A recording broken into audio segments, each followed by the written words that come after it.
السلام عليكم ورحمة الله وبركاته. كل سنة وانتم طيبين وعيد أضحى سعيد علينا يا رب. احنا ان شاء الله نعمل مع بعض النهاردة الكوارع بطريقة سهلة وبسيطة، بتاعت أجدادنا، ما فيهاش افتكاسات كتير، بطريقة سريعة كمان زي ما انتم شايفين. وهنبتدي الوصفة على طول. والدتي بتغسل الكوارع وبتنضفها وبتخليها زي الفل. طبعا لازم تجيبها من مكان مضمون عشان يجيبها لك نظيفة ما تتعبيش فيها. تمام. هنا الكوارع عندنا صغيرة مش كبيرة عشان خاطر ما تاخدش معانا وقت في السوا.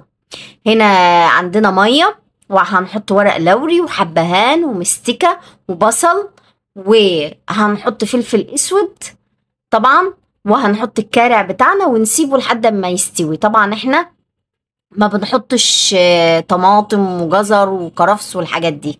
احنا بنحب يبقى طعم الكوارع لوحده كوارع من غير اي اضافات. تمام. فهنا هنسيبها ان هي تستوي معانا. الكرع ده صغير على فكرة، مش كرع اللي هو بياخد سوا، فمش هياخد معانا وقت طويل.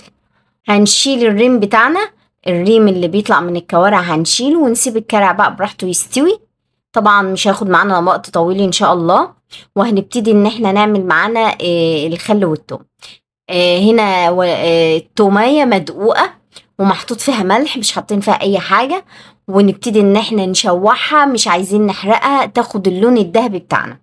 اول لما تاخد اللون الذهبي بتاعنا هننزل عليها بنص كوباية خل، عليها كوباية ونص مية عشان الخل بيبقى حامي. تمام. هي والدتي حاطه ربع كوبايه خل عليهم كوبايه ميه، هي ما بتحبش يبقى حامي، وطبعا الكميه ما كانتش كبيره، مش كله بيحب الكوارع عندنا في البيت.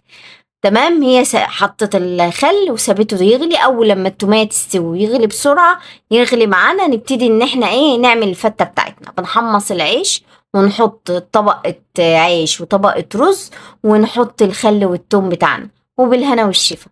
ويا رب الوصفة تعجبكم وأتمنى أن انتوا تجربوها. والسلام عليكم ورحمة الله وبركاته.